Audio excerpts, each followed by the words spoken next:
4월 12일 월요일 새벽 예배를 하나님 앞에 드리겠습니다. 찬송가 303장, 찬송가 303장 날 위하여 십자가에 부르시겠습니다.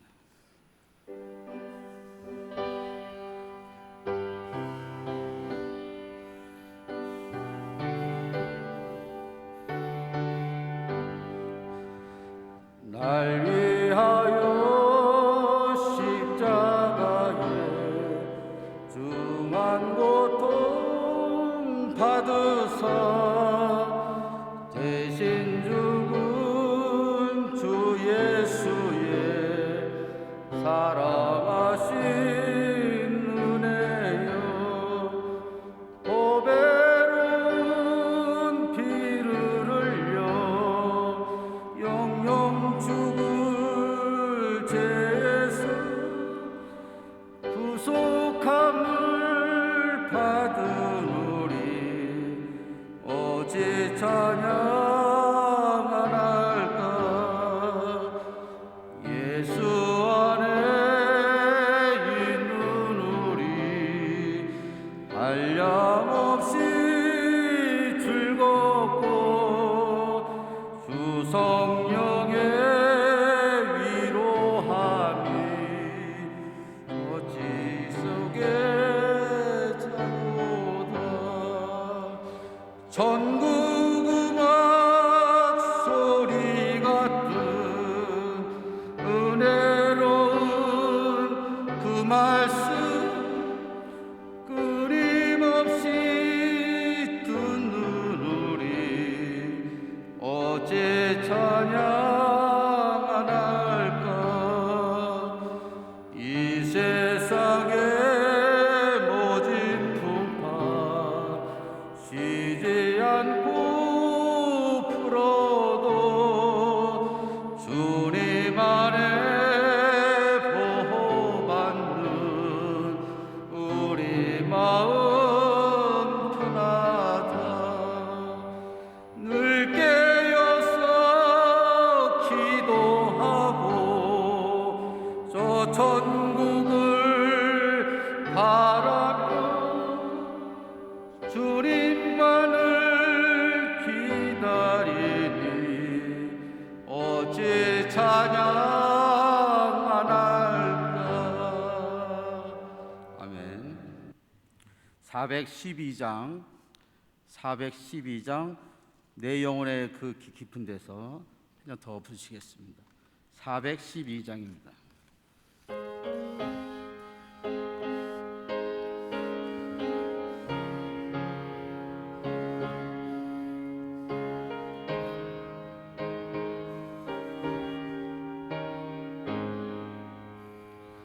내 영혼의 그 깊은 데서 맑은 가락이 울려나네. 하늘 곡조가 언제나 흘러나와 내 영혼을 고이 싸네.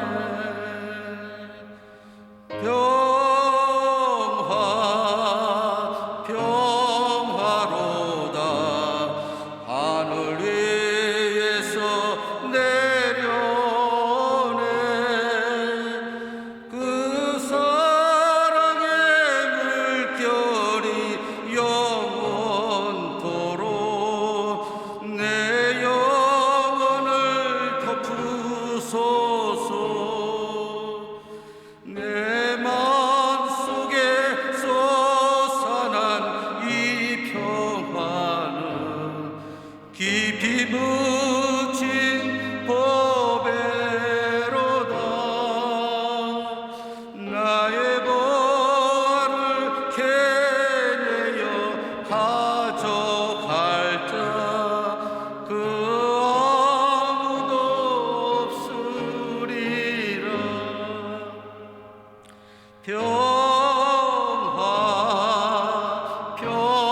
평화로다. 하늘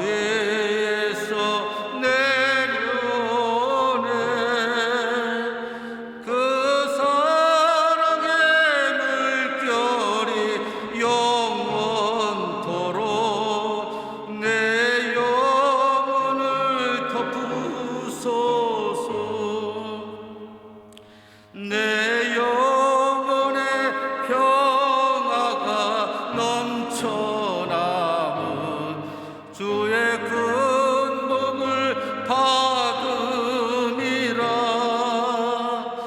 내가 조야로 주님과 함께 있어 내 영혼이 편이시네.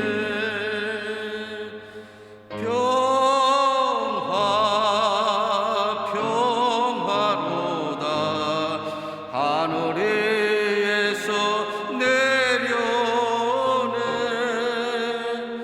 그 사랑의 물결이 영원토록 내 영혼을 덮으소서.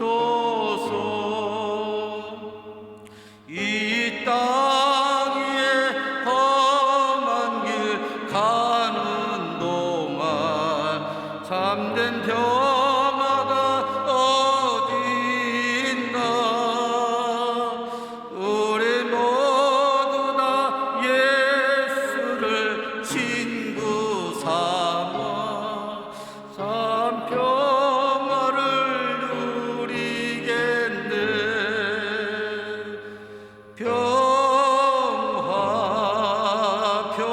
평화로다 하늘에서 내려오네. 그 사랑의 물결이 영원토록 내 영혼을 덮으소서. 아멘.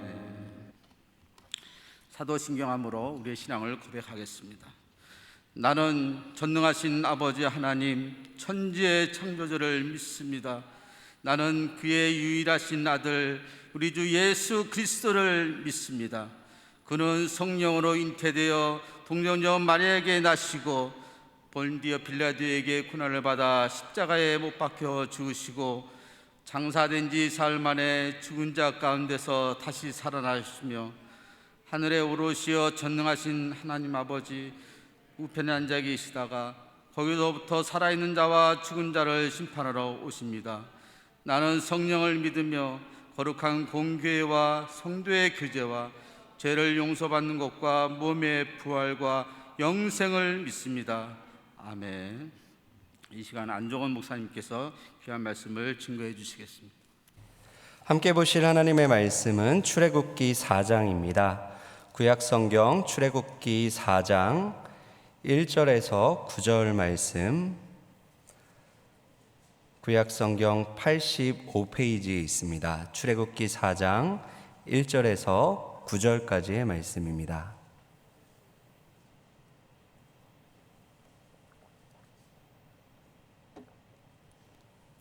출애굽기 4장 1절에서 9절 말씀 봉독해 드리겠습니다. 모세가 대답하여 이르되 그러나 그들이 나를 믿지 아니하며 내 말을 듣지 아니하고 이르기를 여호와께서 내게 나타나지 아니하셨다 하리이다. 여호와께서 그에게 이르시되 내 손에 있는 것이 무엇이냐? 그가 이르되 지팡이이니이다. 여호와께서 이르시되 그것을 땅에 던지라 하시매 곧 땅에 던지니 그것이 뱀이 된지라.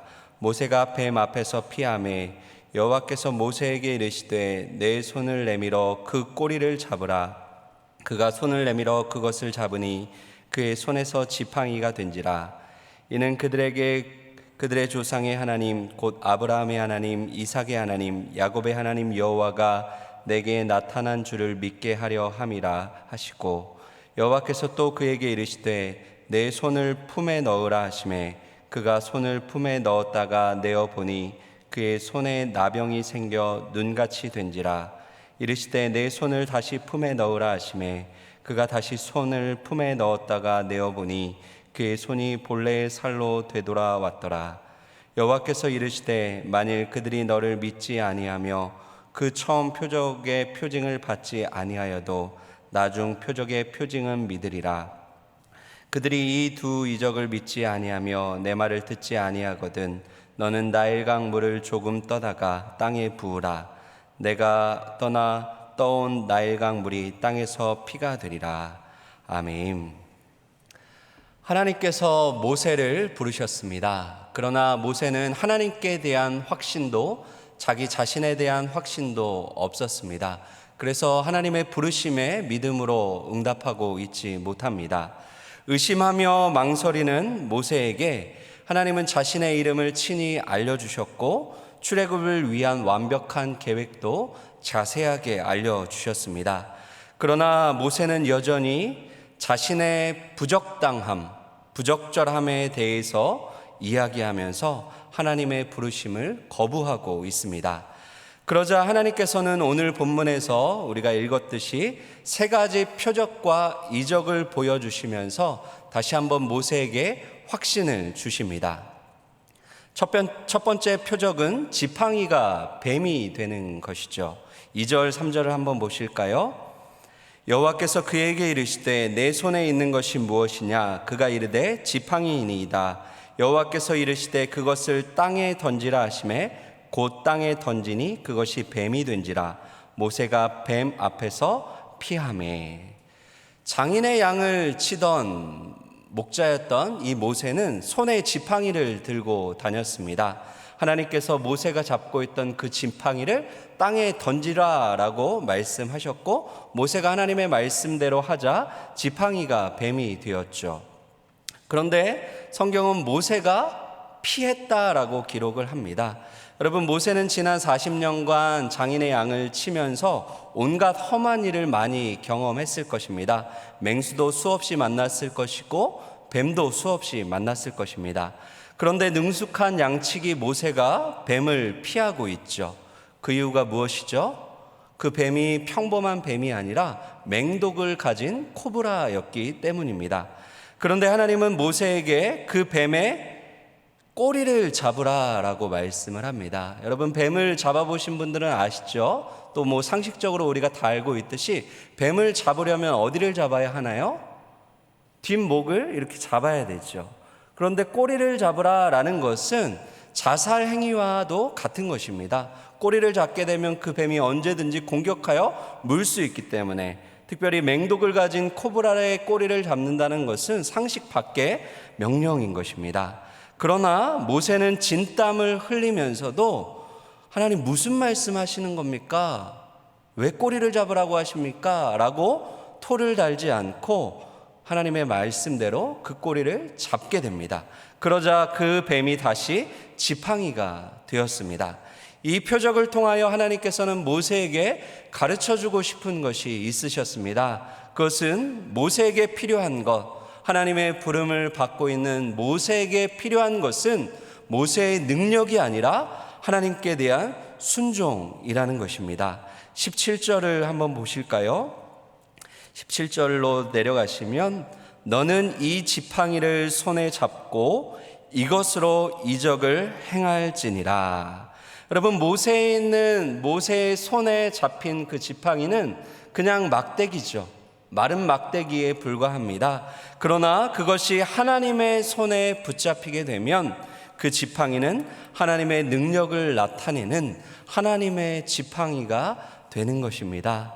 사랑하는 여러분, 순종의 길이 승리의 길임을 믿으시기를 바랍니다. 마른 막대기와 같은 나의 인생일지라도, 마른 막대기처럼 보이는 나의 자녀들의 인생일지라도 하나님께 순종함으로 그분의 손에 붙잡히기만 하면 하나님의 놀라운 능력을 나타내 보이는 하나님의 지팡이가 되는 것입니다. 모세에게 내 손에 있는 것이 무엇이냐 하나님이 물으셨죠. 오늘 이 아침에 동일하게 나에게 묻고 계십니다. 너의 손에 있는 것이 무엇이냐?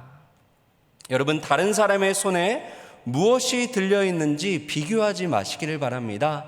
하나님은 내 손에 주신 것이 있으시고 나에게 주신 그것을 통하여 하나님은 오늘도 일하기를 원하십니다.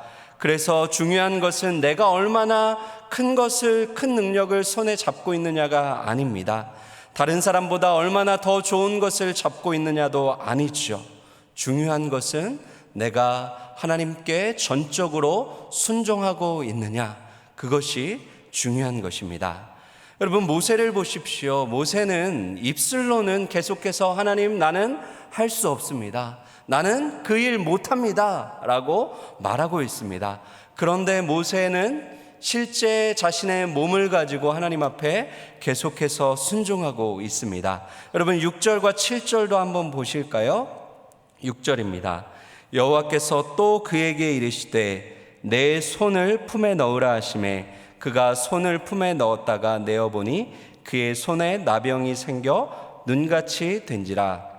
이르시되 내 손을 다시 품에 넣으라 하시매 그가 다시 손을 품에 넣었다가 내어보니 그의 손이 본래의 살로 되돌아왔더라. 여러분 두 번째 이적은 모세의 손에 나병이 생겼다가 다시 낫는 것이었죠. 여러분 첫 번째 표적과 세 번째 표적은 외부에서 발생한 변화에 관한 표적이죠. 지팡이가 변하고 나일강의 물이 피로 변하는 이런 외부에서 발생한 것입니다.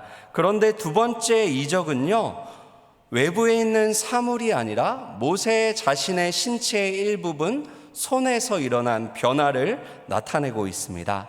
여러분 모세는 하나님이 부르사 그 맡기신 그 일, 자신은 부적당하고 무능하기에 그 일을 감당할 수 없다라고 자격 없음에 대해서 느끼고 있습니다.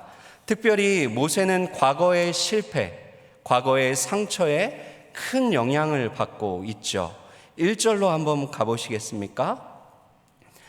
1절을 보시면 모세가 대답하여 이르되 그러나 그들이 나를 믿지 아니하며 내 말을 듣지 아니하고 이르기를 여호와께서 내게 나타나지 아니하셨다 하리이다. 여러분 무슨 말을 하고 있죠? 모세가 40년 전에 하나님 무슨 일이 있었던 거 하나님도 아시잖아요. 하나님 내가 그들을 위하여 행했던 그 일 가운데 그들에게 배척을 받았습니다. 나는 실패한 사람입니다. 누가 너를 우리의 재판관으로 세웠냐라고 하면서 이스라엘 백성들이 저를 인정하지 않았습니다. 그런데 40년 만에 갑자기 나타나서 그것도 백발의 힘없는 사람으로 나타나서 그들의 지도자가 되겠다라고 하면 누가 믿겠냐라고 말하고 있는 것이죠. 누가 내 말을 듣겠냐라는 것입니다. 여러분 모세는 자신을 아무도 믿어주지 않을 유형의 사람으로 스스로 생각하고 느끼고 있습니다. 40년 전에 느꼈던 좌절감, 그 상처, 세월이 흘러도 사라지지 않고 모세에게 영향을 주고 있는 것이죠. 하나님께서는 모세를 부르셨고 모세와 함께 새 일을 행하기를 원하셨지만 모세는 여전히 과거의 실패와 과거의 연약함에 사로잡혀 있는 것이죠. 나병에 걸렸던 모세의 손이 변화되고 회복되었듯이 모세의 마음과 그의 내면에도 변화와 회복이 필요했던 것입니다. 세 가지 표적을 주셨지만 모세는 다시 한번 하나님 앞에 완강하게 거부합니다. 이번에는 자신의 시원찮은 언변을 핑계 삼아 하나님 못합니다 라고 말을 하죠. 10절입니다. 모세가 여호와께 아뢰되 오 주여 나는 본래 말을 잘 하지 못하는 자니이다. 주께서 주의 종에게 명령하신 후에도 역시 그러하니 나는 입이 뻣뻣하고 혀가 둔한 자니이다. 여러분 지도자의 중요한 자질 중에 하나는 언변에 있죠. 그런데 모세는 나는 입이 뻣뻣하고 혀가 둔합니다. 이런 내가 어떻게 이스라엘 백성들을 애굽에서 인도하여 내어 그 하나님의 약속의 땅으로 그들을 인도할 수 있겠습니까? 라고 말하는 것이죠. 이에 대해서 하나님께서는 또 친절하게 또 인내심을 가지고 두 가지 해결책을 모세에게 제시해 주십니다. 첫 번째 해결책이 무엇인가요? 12절입니다. 이제 가라 내가 내 입과 함께 있어서 할 말을 가르쳐 주리라. 하나님께서 친히 해결책이 되어 주시겠다라고 말씀하고 계시죠. 내가 너의 뻣뻣한 혀와 그 입에 함께하여서 할 말을 직접 가르쳐 줄 것이다. 그러니 불안해하지 말고 두려워하지 말고 의심하지 말고 이제는 가라는 것입니다. 두 번째 해결책 또한 하나님이 허락하여 주십니다. 무엇입니까? 동역자를 붙여주시겠다라고 말씀하시죠. 모세야, 이 일은 너 혼자 하는 것이 아니다. 나와 함께하는 일일 뿐만 아니라 너와 함께하는 동역자들이 있을 것이다 라고 말씀하시죠. 14절입니다. 14절과 15절 한번 보시죠. 여호와께서 모세를 향하여 노하여 이르시되 레위 사람 내 형 아론이 있지 아니하냐? 그가 말 잘하는 것을 내가 아노라. 그가 너를 만나러 나오나니 그가 너를 볼 때에 그의 마음에 기쁨이 있을 것이라. 너는 그에게 말하고 그의 입에 할 말을 주라. 내가 내 입과 그의 입에 함께 있어서 너희들이 행할 일을 가르치리라. 여러분, 하나님께서는 여전히 두려워하고 불안해하며 할 수 없다라고 자신의 무능함에 대해서 그렇게 고백하고 있는 이 모세에게 너의 형 아론을 내가 이미 준비하였다. 그가 너를 만나러 나올 때에 아론의 마음에 큰 기쁨이 있을 것이다 라고 말씀을 하시는 것이죠. 여러분, 나의 연약함, 인간의 연약함은 결코 나 스스로의 힘으로 극복되는 것이 아닙니다. 하나님께서 함께 하실 때, 하나님이 나의 약점과 함께 하실 때 그것이 극복이 되는 것이죠. 또한 하나님께서는 우리의 연약함과 우리의 약점을 동역을 통하여 보완하시고 극복하게 하십니다. 동역자들과의 관계를 통하여 내가 할 수 없는 그 일을 다른 형제와 자매들을 통하여 그렇게 체험받고 또 함께 하나님의 일들을 감당해 나아가면서 우리의 연약함과 나약함을 극복하게 하시고 함께 하나님의 나라의 그 사명을 이루는 그런 동역의 기쁨을 우리에게 허락하여 주시는 것이죠. 이런 점에서 말씀을 묵상하고 그 은혜를 나누는 큐티 나눔 모임은 너무나 중요합니다. 어제 주일 광고를 드렸듯이 큐티 나눔을 원하시는 분들을 위하여 큐티 나눔 카톡방을 만들 계획입니다. 여러분, 많이 신청해 주시기를 바랍니다. 그리고 또한 이미 만들어져 있는 카톡방들 있으시죠? 남녀 전도회와 또 구역과 부서의 그 모임 가운데 하나님의 말씀과 하나님의 은혜를 나누며 동역의 기쁨을 누리시기를 바랍니다. 사랑하는 성도 여러분, 우리 사회는 점점점 경쟁 사회로 치닫고 있습니다. 이러한 시대 속에서 하나님은 우리를 하나님 나라의 동역자로 부르셨습니다. 그러므로 하나님의 일은 나 혼자 하는 것이 아님을 기억하시고 함께하며 동역의 기쁨을 누리시기를 바랍니다. 옆에 있는 분들을 경쟁자로 삼지 마시고 하나님께서 붙여주신 귀한 동역자로 여기고 존중하며 연합하며 더욱 사랑함으로 함께 하나님의 나라의 귀한 사명을 감당해내는 저와 여러분들 모두 되시기를 주님의 이름으로 간절히 축원드립니다. 기도하겠습니다. 오늘 주신 말씀 기억하면서 함께 기도하겠습니다. 담임 목사님을 위하여 기도해 주십시오. 우리 목사님의 목양의 사역 가운데 성령 충만과 육체의 강건함을 허락하여 주시고 함께 하나님 나라의 귀한 사명을 감당할 동역자들을 계속해서 일으켜달라고 목사님을 위하여 기도해 주시고요. 또한 교회를 위하여 기도할 때에 다음 주 월요일부터 진행되는 특별 새벽 기도회를 위해서 기도해 주시고요. 또한 축복 부흥성에 위해서 세우신 강사님 목사님을 위하여서 기도하겠습니다. 나라와 민족을 위해서 기도해 주시고요. 선교사님들과 환우들과 여러분들 개인의 기도의 제목 가지고 이 시간 함께 합심하여 기도하겠습니다.